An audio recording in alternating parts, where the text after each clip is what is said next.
The gravitational anomaly hit Kepler 442c at 0347 local time, and Luna Vasquez knew they were all dead. She felt it first in her bones, that wrong, twisted sensation of reality bending sideways. The coffee in her mug didn't just spill. It curved, upward in a lazy spiral, before splattering against the reinforced window of the mining station's command center.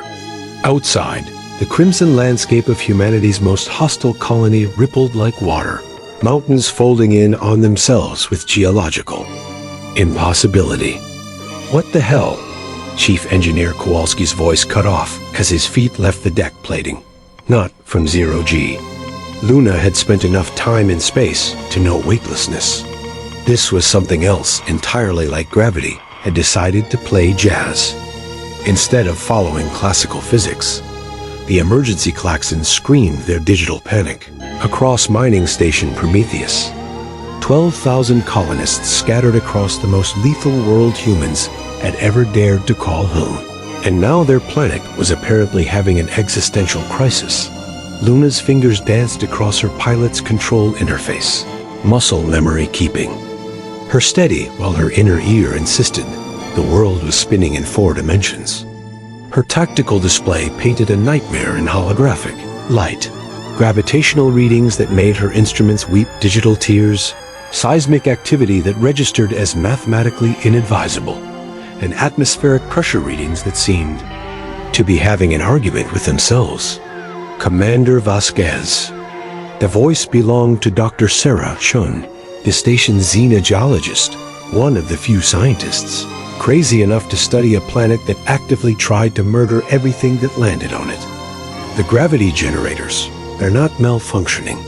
Something's overriding them. Luna grabbed the nearest handhold as the station shuddered. Through the reinforced transparisteel, she watched the processing facility's fusion reactor bend. Not break, not explode bend, like someone was folding space-time itself into origami. Chun, talk to me. What's the timeline before this place becomes a very expensive crater? Unknown. The readings don't make sense. It's like Chun's voice cracked with the particular strain of a scientist watching the universe violate its own rules. It's like something's reaching into our reality and mixing it with somewhere else. That's when Luna saw them, the hegemony ships. 3 massive dreadnoughts hung in Kepler 442c's toxic atmosphere like metallic death omens, their crystalline hulls refracting the planet's bloody sunlight. Zephyrian Empire vessels, the galaxy's most advanced civilization, beings who considered humans a barely evolved curiosity from a backwater system, and they looked absolutely terrified. Luna's comm crackled to life. The transmission was tight beam, military encrypted, and carried the unmistakable harmonic distortion of a Zephyrian translator matrix. Human vessel. This is Straturch Kethvor of the Hegemony Expeditionary Force. We... require immediate assistance. Luna blinked. In 3 years of humanity's uneasy relationship with the hegemony, no Zephyrian had ever requested help from a human. Ever. They barely acknowledged humans existed beyond filing the occasional complaint about humanity's dangerously primitive expansion into civilized space. Straturch, this is Commander Luna. Vasquez, Terran Colonial Defense. You picked a hell of a time for a social call. We're dealing with a reality-bending crisis down here. The spatial anomaly. It emanates from your world. Our preliminary scans indicate ... impossibility. The phenomenon should not exist. Our predictive algorithms suggest total dimensional collapse within 14 of your time units. 14 hours. Luna felt her stomach drop into that special pit reserved for impossible situations with deadly timelines. And you're telling me this because... A pause. When Kethvor's translator rendered his response, Luna caught something she'd never heard from a Zephyrian before. Uncertainty. Because Commander Vasquez, our science cannot solve this. The anomaly exists in quantum states, that our mathematics describe as aggressively nonsensical. But humans ... Humans have a documented tendency toward. The translator struggled with the concept ...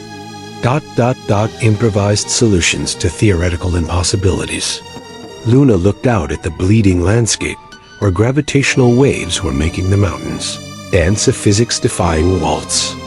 Somewhere in the colony, 12,000 people were depending on anyone, to figure out how to stop reality from having a nervous breakdown. She keyed her come to station-wide broadcast. All department heads to Command Center Alpha. We've got ourselves a proper clusterfuck. People, and apparently the galaxy's smartest species, just asked the humans to fix it. As department heads began filtering into the command center, each looking like they'd personally witnessed the laws of physics resign in protest, Luna pulled up the colony's complete technical specifications. Kepler 442c wasn't just humanity's most hostile colony. It was their most ingenious. Everything on this world had to be built to survive conditions that would liquefy most known materials. If they were going to jury-rig a solution to a universe-threatening crisis, they'd need every piece of primitive human engineering they could find. The real question was whether humanity's talent for impossible solutions could work on a problem that was making the hegemony's greatest minds weep in algorithmic despair. Outside, another mountain decided to exist in 3 places simultaneously, and Luna figured they were about to find out. 2 hours into humanity's crash course in applied impossibility, Luna realized why the Zephyrians were panicking. The command center had transformed into organized chaos, the kind of productive disaster that humans excelled at, and aliens found psychologically disturbing. Dr. Chun stood before a holographic display that looked like geometry having an existential crisis, while Chief Engineer Kowalski sketched modifications to the fusion reactors that would make any sane physicist weep. The anomaly isn't random, Chun explained, her hands dancing through 3-dimensional data streams. It's creating localized space-time inversions areas where cause and effect are negotiating a new relationship. Our Eastern mining complex is currently experiencing gravity that flows upward at roughly -6 meters per second squared. Meaning? Luna asked, though she suspected she wouldn't like the answer. Meaning the laws of physics are being politely asked to step outside, while something else takes over. Strategy Kethver materialized in holographic form, his crystalline features radiating the particular shade of blue that meant deep Zephyrian distress. Commander, our predictive matrices have analyzed 17 million potential solutions. All result in either dimensional collapse or the complete cessation of causality within this star system. Luna studied the tactical display. The anomaly was expanding a roughly spherical zone of reality dysfunction, spreading outward from the planet's core at approximately 2 kilometers per hour. At current rate, it would reach the orbital processing stations in 4 hours, the inner system colonies in 18 hours, and the nearest inhabited systems in Kethver. How far does this thing spread before it stops? Our calculations suggest it will not stop, Commander. The phenomenon appears to be self-reinforcing. Each quantum state it absorbs increases its expansion rate exponentially. So we're looking at a universe-eating anomaly that started on humanity's most hostile world. Fantastic. Luna turned to her senior staff. Options? Chief Kowalski raised a grease-stained hand. Well, we could try to contain it. Our fusion reactors output enough energy to theoretically create a gravitational counterpulse. Negative. Kethver interrupted. We have attempted similar approaches. Adding energy to the system merely accelerates the expansion. The anomaly appears to metabolize any form of applied force. Dr. Chun cleared her throat. Actually, ... that might be the key. Every eye in the room turned to her. Even Kethver's hologram shifted to face the xenogeologist directly. The anomaly is consuming energy, but what if we gave it something it can't digest? Something so fundamentally wrong that it chokes on it? Explain, Luna said. Chun gestured to the colony schematics. Kepler 442c has the most hostile environment humans have ever colonized. Atmospheric pressure that would crush most ships, radiation levels that sterilize everything, and gravitational variations that require constant compensation. Every system on this world is designed to function under conditions that should be impossible. She highlighted the mining complex's power grid, a spiderweb of interconnected systems that looked more like abstract art than engineering. Our power distribution network operates on what I call aggressive redundancy. When one system fails, the others don't just compensate, they overcompensate. It's engineering by spite, essentially. We made it work because we were too stubborn to admit it couldn't work. Kethvar's form flickered the Zephyrian equivalent of a confused blink. Dr. Chun, your engineering philosophy appears to be, because we said so. This is not scientifically valid. Exactly. Chun's eyes lit up with the particular madness of a scientist who'd found the perfect, terrible idea. What if we fed the anomaly something equally scientifically invalid? Something so fundamentally illogical that it creates a feedback loop? Luna felt a familiar tingling in her spine. The same sensation she got just before attempting a particularly suicidal flight. Maneuver that shouldn't work, but somehow did. You want to confuse a reality-eating anomaly to death. I want to give it indigestion so severe it spits our dimension back out. Kowalski was already running calculations on his tablet, his expression shifting from skeptical to horrified to grudgingly impressed. It's theoretically possible. If we could synchronize every power system on the planet to operate in complete harmonic dissonance, making them all technically functional, while fundamentally incompatible, we might create what I can only describe as engineered paradox. The risk factors, Kethvar began, are irrelevant, Luna cut him off. We're facing universal annihilation. At this point, our risk tolerance has moved from acceptable to hold my beer and watch this. She activated the colony-wide communication system. All stations, this is Commander Vasquez. We're about to attempt something that will either save the universe or make our current problems spectacularly worse. I need every department to prepare for total system modification on my mark. The responses came back in a chorus of acknowledgments that ranged from professionally resigned to enthusiastically insane. Humanity's greatest strength, Luna reflected, was their ability to look at certain doom and think, well, this should be interesting. Kethvar, I need your ships to maintain minimum safe distance. If this works, you'll want to document it for your archives. If it doesn't work, Luna grinned with a particular recklessness that made aliens nervous. Well, at least it'll be educational. As the hegemony dreadnoughts retreated to what they considered a safe distance, roughly halfway to the next star system, Luna began coordinating humanity's most ambitious act of engineering spite. They were going to solve an impossible problem with an impossible solution, and if they were very lucky, the universe would be too confused to stop them. The beauty of human engineering, Luna decided, was that it was built on the fundamental principle of making it work anyway. 3 hours into Operation Paradox, Engine Kowalski's name for the reality-confusing gambit. Every system on Kepler 442c was operating in deliberate, harmonious discord. Diffusion reactors were generating power at frequencies that shouldn't exist. The atmospheric processors were creating localized weather patterns that violated thermodynamics. Even the waste recycling systems were processing matter in ways that made the periodic table file formal complaints. Status report, Luna called out, watching her tactical display paint increasingly surreal pictures of their progress.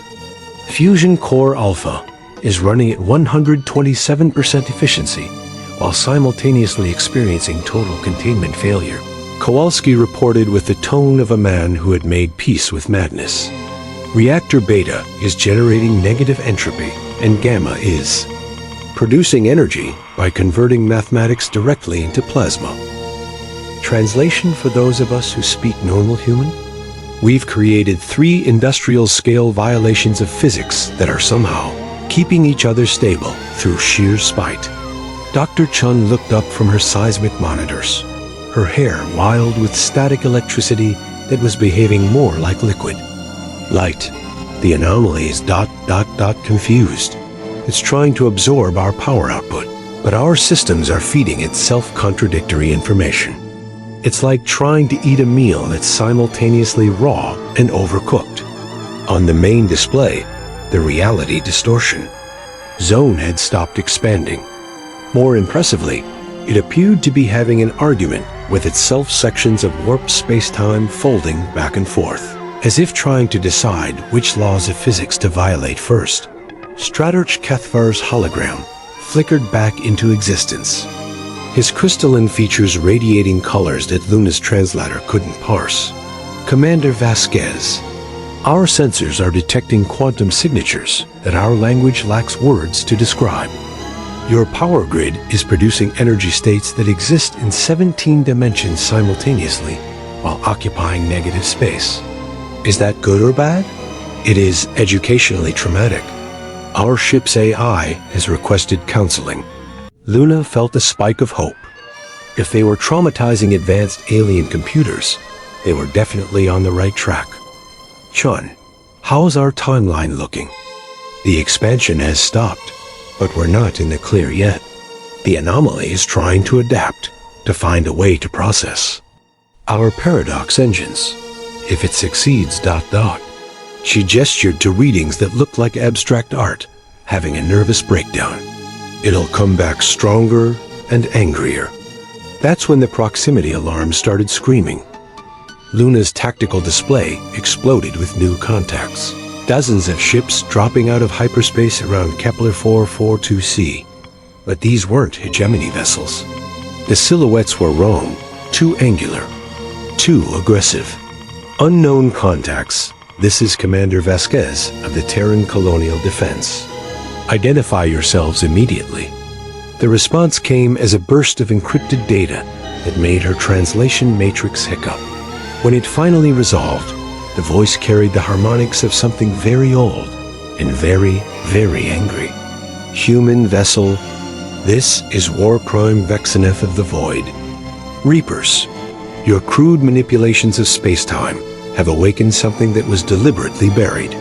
Cease your activities immediately, or face consequence death. Luna felt her stomach drop.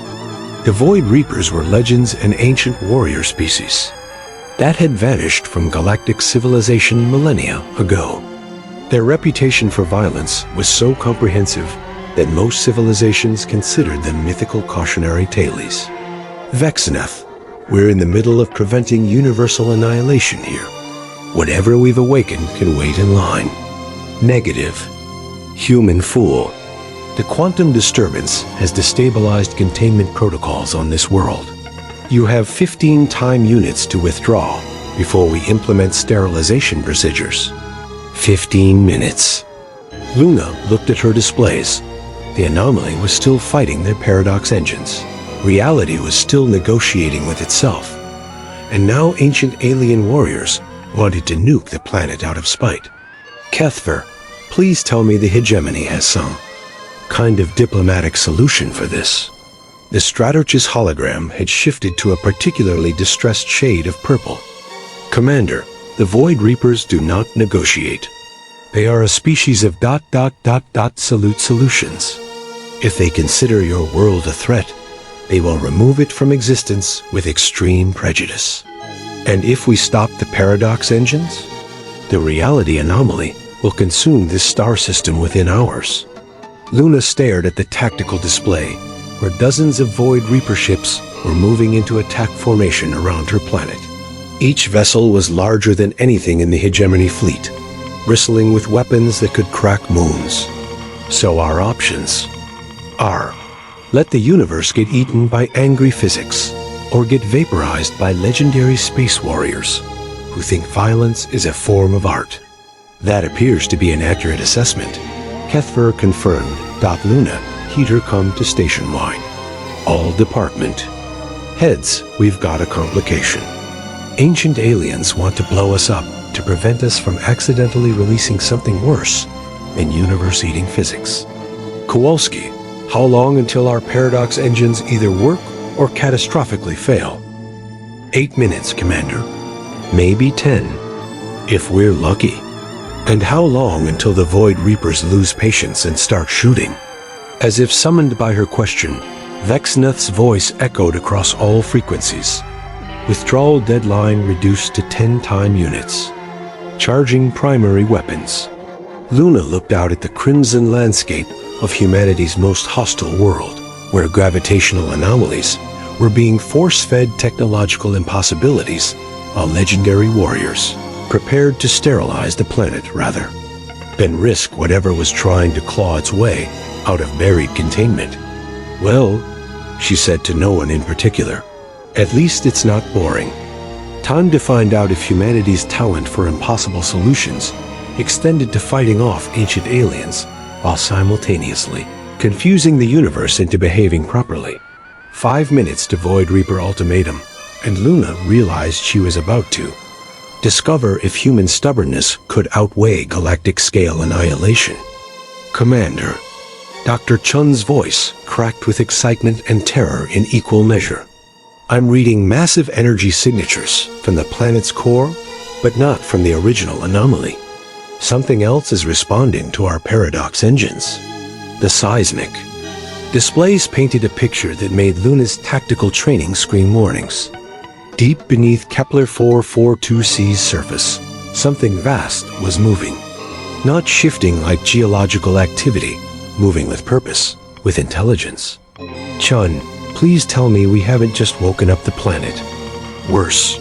According to these readings, we've woken up something that was using the planet as a prison.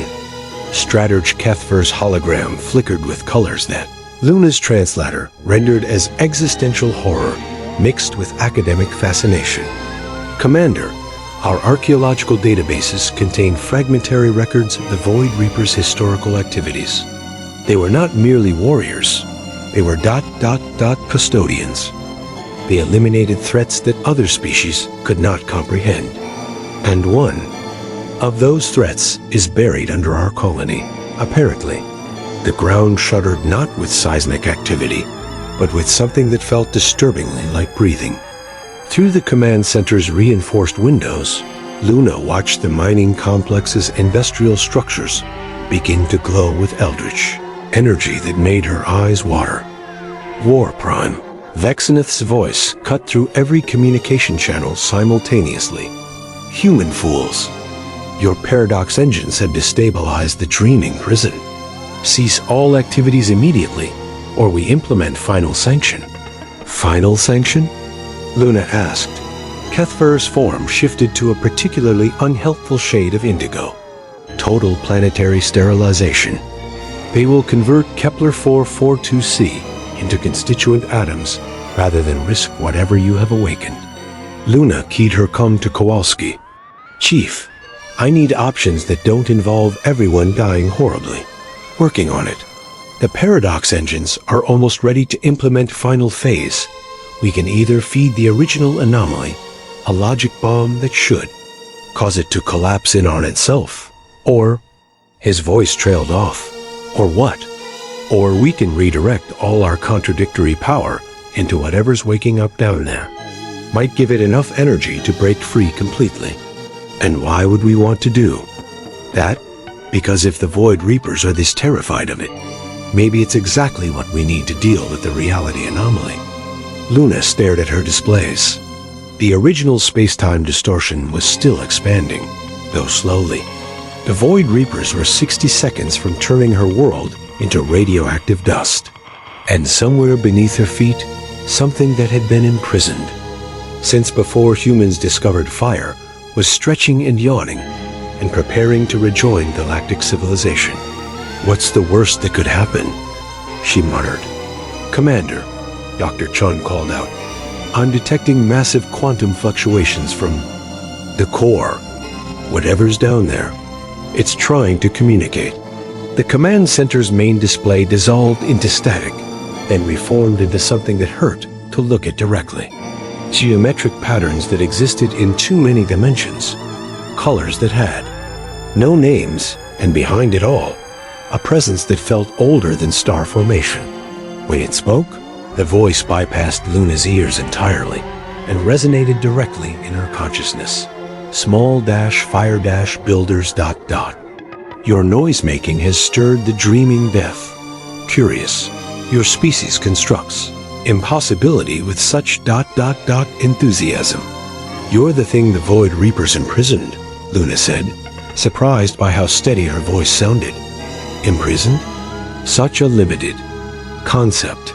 They built this world shell to contain entropy dreams while reality wound healed. I am ... custodian of unbeing. Maintenance protocol for when existence requires ... adjustment. The anomaly, the thing that's eating space-time. You can fix it? A sound that might have been laughter, if laughter could exist in 17 dimensions. Simultaneously, fix implies it is broken. Reality tears are natural occurrence. Usually they heal themselves given proper time distance. This one, someone fed it artificial paradox logic. Now it grows fat on contradiction. Luna felt a spike of guilt. That was us. We were trying to confuse it to death. Inefficient approach. Anomaly now thinks contradiction is food source. Will expand until all existence becomes single point of logical impossibility. So how do we stop it? Give it proper meal. Feed it something so fundamentally correct that it experiences quantum indigestion and retreats to heal through the calm. Vexneth's voice boomed. 30 seconds to final sanction. Human vessel. Withdraw immediately or face obliteration. Luna looked at her tactical display where ancient weapons were charging to planet-killing levels. Then at the seismic readings where something impossibly old was preparing to rejoin the universe. Then at the reality anomaly that was slowly digesting local space-time. Custodian, can you stop the Void Reapers? Unnecessary. They are good custodians. Will withdraw once reality wound is properly treated, but treatment requires cooperation between fire builders and entropy-dream-guardian ... What do you need? Your paradox engines. Redirect all contradiction energy into single coherent impossibility. I will use this to create perfect logical statement. Anomaly will process truth, realize error, withdraw to recalibrate. Kowalski's voice crackled through the cone. Commander, unknown energy source is interfacing with our systems. It's offering to help optimize our paradox output. 15 seconds to obliteration. Vexneth warned Luna made the decision that would either save the universe or make their deaths. Spectacularly educational. Do it, Chief. Full cooperation with our new cosmic consultant. All systems redirecting to unified paradox state. Kowalski. Reported. This is either brilliant or the most elaborate suicide in human history. The ground beneath Prometheus Station began to sing a harmonic resonance that felt like mathematics becoming music. Every paradox engine on Kepler 442c synchronized into a single, impossible chord of pure contradiction made manifest. And something that had been dreaming of entropy for millions of years opened eyes that existed in dimensions humans had no names for, smiled with geometries that made space fold in on itself, and spoke a single word of such fundamental truth that the universe stopped arguing with itself long enough to listen. The reality anomaly paused, considered the statement, realized it had been making a logical error, apologized politely, and collapsed back into normal space-time with the cosmic equivalent of embarrassed shuffling in the sudden silence that followed. War Prime Vexneth's voice carried a note of surprise. Containment protocols. Restored? How did soft-shell humans accomplish custodial-level reality maintenance? Luna grinned with the particular satisfaction of someone who had just solved An impossible problem through sheer bloody-minded cooperation with cosmic forces beyond comprehension. We asked nicely. In the aftermath of successfully confusing the universe back into proper behavior, Luna discovered that saving reality came with unexpected administrative complications. "Let me understand this correctly," she said, reviewing the reports that made her brain hurt in entirely new ways. "We've got a cosmic entity that's decided to stick around as our planet's geological consultant. The Void Reapers want to hire U.S. as freelance reality mechanics, and the hegemony is filing formal complaints about our reckless disregard for dimensional stability." Dr. Chan nodded, her hair still crackling with residual impossible energy. "The custodian, that's what it wants to be called, says Kepler 442c, is now officially designated as a reality maintenance station. Apparently, our paradox engines created the perfect environment for monitoring space-time integrity across this entire galactic sector." "And the Void Reapers?" Kowalski looked up from his engineering station, where he was having what appeared to be a philosophical discussion with machinery that shouldn't be able to think. "War Prime Vexeneth says they've been looking for a species sufficiently irrational to perform custodial duties for about 3,000 years. Apparently, our approach to problem-solving meets their definition of aggressively practical." Luna rubbed her temples. "So we've gone from mining colony to cosmic maintenance crew in the span of 6 hours. It gets better," Shen added with the tone of someone delivering news that was either wonderful or terrible.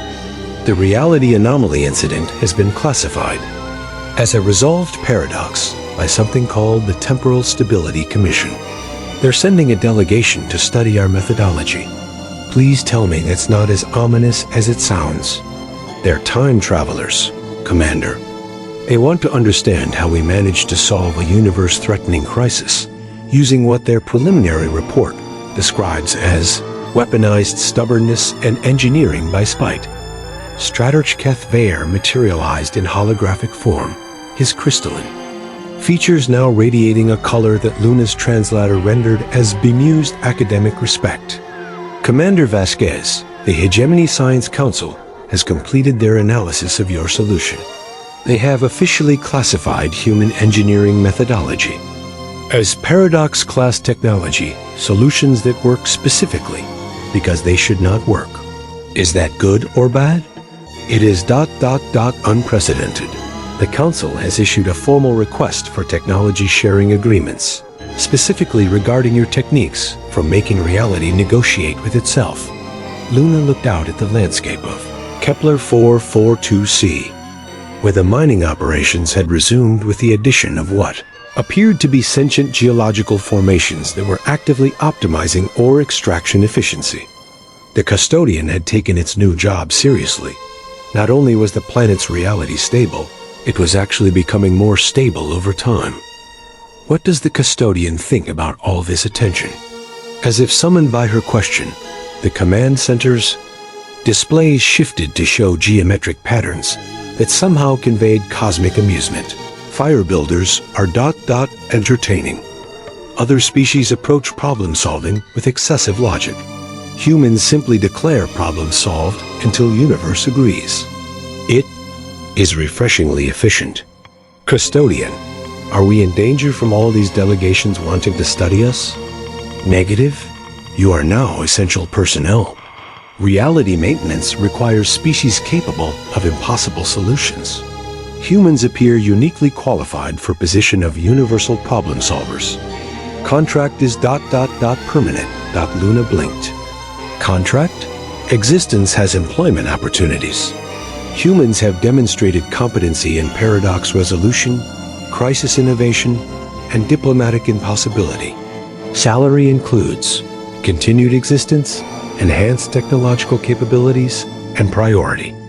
Protection from cosmic threats. And the fine print?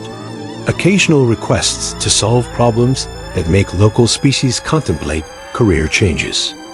Most recent assignment: investigate reports of mathematical plague in Andromeda. Spiral-armed Luna looked around the command center at her staff humans, who who had just saved the universe through sheer, bloody-minded refusal to accept impossible situations. They looked tired, exhilarated, and ready for whatever cosmic insanity came next. "Well," she said, "I suppose every job has its challenges." War Prime Vexenef's voice echoed through the comm system. "Human Vasquez, the Void Reaper Collective, formally requests alliance partnership. Your species demonstrates proper custodial approach to universe maintenance. We offer advanced weaponry, dimensional travel capabilities, and training in proper obliteration protocols." Training in what now? Sometimes problems require permanent solution. Void Reapers specialize in final solutions to infinite problems. Humans specialize in impossible solutions to finite problems. Together, we cover full spectrum of cosmic difficulties. Strategy Cathver's form flickered with what Luna was beginning to recognize as Zephyrian laughter. "Commander, in the past day, your species has been promoted from barely civilized primitives to essential cosmic personnel. The Hegemony Sociology Department is experiencing collective nervous breakdown." Luna grinned. "Well, if we're going to be professional universe fixers, we're going to need proper compensation. Cathver, I want to discuss terms for humanity's consulting fees." "Consulting fees? We just saved existence itself using mining equipment and controlled stupidity. That's got to be worth something on the galactic market." As the various alien representatives began discussing humanity's transition from colonial miners to professional reality mechanics, Luna reflected on the beautiful absurdity of the situation. They'd started the day as the galaxy's most stubborn colonists, and they were ending it as the universe's official go-to species for impossible problems. The custodian's display shifted to show what might have been approval. Fire builders learn quickly. Universe is vast, full of problems requiring creative solutions. Your species will find employment. ... Engaging. Luna looked out at the stars. We're somewhere in the cosmic distance. Impossible problems were waiting for impossible solutions. "Well," she said to her crew, "at least the benefits package includes not dying horribly when reality breaks." It wasn't the career path she'd planned, but then again, the best human solutions never were. 6 months after the Kepler 442c incident, as it was now officially known in 17 different galactic languages, Luna Vasquez stood in the briefing room of humanity's newest installation, the Terran Paradox Resolution Institute. What had started as a mining colony on the galaxy's most hostile world had evolved into something unprecedented. A cosmic problem-solving facility staffed by the only species in known space crazy, enough to argue with the laws of physics and win. "Status report," she said to the assembled team that now included humans, reformed Void Reapers, enthusiastically curious hegemony scientists, and one cosmic entity that manifested as helpful geometric patterns. Dr. Chun, now Director of Applied Impossibility, gestured to a holographic display showing the local galactic sector. "The Andromeda mathematical plague has been contained using a combination of weaponized algebra and what the custodian calls aggressive number therapy. The affected civilizations are recovering, though their mathematicians are reporting chronic nightmares about equations that solve themselves." "The vegan system's gravity reversal problem?" Luna asked. Chief Kowalski, now holding the official title of Senior Paradox Engineer, grinned. "Fixed it by building a machine that makes gravity apologize for misbehaving. The locals are calling it a miracle. We're calling it Tuesday." War Prime Vexenef, whose ancient warrior species had discovered they enjoyed collaborative problem-solving more than solitary obliteration, added his report. "The time loop crisis in the Centauri cluster has been resolved through application of human concept, percussive maintenance. We simply hit the temporal anomaly with sufficient force until it returned to proper chronological behavior." Luna nodded. reviewing the mission reports that painted an increasingly surreal picture of humanity's new role in galactic civilization. They'd gone from barely tolerated colonists to the universe's premier consulting firm for impossible problems. Custodian, how's our reputation holding up? The geometric patterns shifted to convey cosmic satisfaction. Fire builders have achieved mythical status among 7 species, legendary status among 43 species, and avoid at all costs status among 12 species who prefer their problems to remain unsolved rather than risk human intervention. That seems about right, Luna said. What's our next assignment? Strategy Kethver materialized, his crystalline features now permanently set to resigned admiration. The Galactic Council has received reports of a civilization that has accidentally converted their entire solar system into a philosophical argument. They're requesting immediate human consultation before the argument achieves sentience and demands voting rights. Luna looked around the briefing room at the most unlikely collection of cosmic problem solvers ever assembled. Humans who treated impossible like a personal challenge. Ancient warriors who had discovered the joy of constructive violence. Aliens who had learned to appreciate organized chaos. And a cosmic entity that found human stubbornness educationally refreshing. Well, she said, load up the ships. Time to go teach a solar system how to stop being a philosophy degree. As the teams prepared for their next impossible mission, Luna reflected on the beautiful irony of their situation. Humanity had spent millennia looking at the stars and wondering if they were alone in the universe. It turned out they weren't alone. They were essential. The universe, it seemed, had been waiting for a species stubborn enough to look at impossible problems and say, hold my coffee and watch this. And if that wasn't the most human thing in the galaxy, Luna didn't know what was. Outside the Institute's windows, Kepler 442c's crimson landscape sparkled with crystalline formations that hummed with harmonic frequencies, keeping local reality properly tuned and maintained. In orbit, a mixed fleet of human, hegemony, and Void Reaper vessels stood ready to deploy wherever the universe needed its newest maintenance crew. It wasn't the future anyone had predicted.